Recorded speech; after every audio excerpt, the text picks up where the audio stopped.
ଗୋଟେ ଗରିବ ଅଟୋବାଲାଟିଏ ଅଟୋ ଚଳାଏ। ସିଏ ଲୋକମାନଙ୍କୁ କମ୍ ଭଡ଼ାରେ ଯାତାୟାତ କରାଏ ଏବଂ ଲୋକମାନଙ୍କୁ କେବେ ହେଲେ ସିଏ ଠକେ ନାହିଁ। ଦିନସାରା ଅଟୋ ଚଳେଇ ଚଳେଇ ସେ ରାତିରେ ଘରକୁ ଫେରେ ଏବଂ ତାର ଗୋଟିଏ ବୋଲି ପୁଅ। ତା ସହିତ ସେ ଖାଦ୍ୟ ଖାଇ ହସ ଖୁସିରେ ତାଙ୍କର ଏମିତି ଦିନ ଗୁଡ଼ାକ ସବୁ କଟିଯାଏ। ଏବଂ ସକାଳ ହେଲେ ସେହି ଲୋକଟି ବିଲକୁ ଯାଇ ବହୁତ ପରିଶ୍ରମ କରେ ଏବଂ ତା ଘର ପାଇଁ କିପରି ରାସନ ଆସିବ ସେ ବିଲରେ ବହୁତ ମେହନତ କରେ। ସେହି ଅଟୋବାଲାକୁ ଯେତେବେଳେ ସମୟ ମିଳେ ସିଏ ଗରିବ ଲୋକଙ୍କୁ ବହୁତ ସାହାଯ୍ୟ କରେ ଏବଂ ନିଶ୍ଚିନ୍ତ ଭାବରେ ସେ ଜୀବଜନ୍ତୁମାନଙ୍କୁ ସାହାଯ୍ୟ କରେ। ଜୀବଜନ୍ତୁମାନଙ୍କୁ ସିଏ ବହୁତ ଭଲ ପାଏ।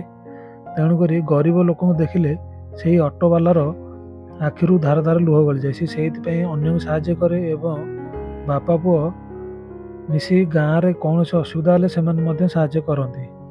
ଯାହାର ଦେହ ଅସୁବିଧା ହୁଏ, କିଛି ଅଚାନକ ଅସୁବିଧା ହୁଏ, ସେ ବିନା ପଇସାରେ ମଧ୍ୟ କାମ କରେ। ଦିନେ ସେହି ଅଟୋବାଲା ତାର ପୁଅକୁ ନେଇ ସ୍କୁଲରେ ଛାଡ଼ି ଆସିଲା, କିନ୍ତୁ ତାର ଦେହ ହଠାତ୍ ଖରାପ ହେଇଗଲା। ସିଏ ଯାଇ ମେଡ଼ିକାଲରେ ଥିବା ସମୟରେ ତା ବାପା ଯାଇ ସେ ମେଡ଼ିକାଲରେ ଭେଟିଲା ଏବଂ ଡାକ୍ତର କହିଲେ ତା ପାଇଁ ବହୁତ ପଇସା ଲାଗିବ। ସେଇଥିପାଇଁ ସିଏ ଆସି ଘରେ ମନ ଦୁଃଖରେ ବସି ରହିଲା ଏବଂ କ'ଣ କରିବ ଜାଣିପାରିଲା ନାହିଁ। ଶେଷରେ ସେ ତାର ଅଟୋକୁ ବିକି ପଇସାକୁ ଯୋଗାଡ଼ କରିଲା, କିନ୍ତୁ ସେହି ଗାଁର ଜଣେ ବୃଦ୍ଧ ବ୍ୟକ୍ତି ଜାଣିପାରିଲେ ଯେ ସେ ପଇସା ନେଇ ଯାଉଛନ୍ତି। ତେଣୁକରି ସେ ବୃଦ୍ଧ ବ୍ୟକ୍ତିଙ୍କର ନାତିର ଦେହ ଖରାପ ହୋଇଯାଇଥିଲା ଏବଂ ସିଏ ସେହି ଅଟୋବାଲାକୁ ପଇସା ମାଗି କନଭିନ୍ସ କରି ତାଠାରୁ ସେହି ପଇସା ବ୍ୟାଗ୍ଟି ନେଲେ ଏବଂ ସେ ଅଟୋବାଲାଟି ମଧ୍ୟ ତାଙ୍କୁ ଦୁଃଖ ନ ସହିପାରି ତାଙ୍କୁ ବ୍ୟାଗ୍ଟି ଦେଇଦେଲା।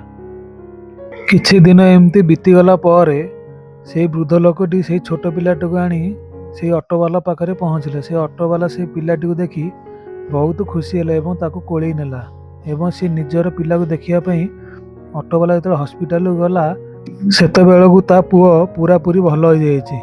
ଯିଏ ପରକୁ ଦୁଃଖରେ ଦେଖି ସହିପାରିନି ତାକୁ ସାହାଯ୍ୟ କରେ, ଭଗବାନ ମଧ୍ୟ ତାକୁ ନିଶ୍ଚିନ୍ତ ଭାବରେ ସହାୟକ ହୁଅନ୍ତି। ଯଦି ଏହିପରି ଭିଡ଼ିଓ ଆପଣ ଦେଖିବାକୁ ଚାହୁଁଛନ୍ତି ତାହେଲେ ଆମର ଏହି ଚ୍ୟାନେଲକୁ ସବସ୍କ୍ରାଇବ୍ କରିଦିଅନ୍ତୁ।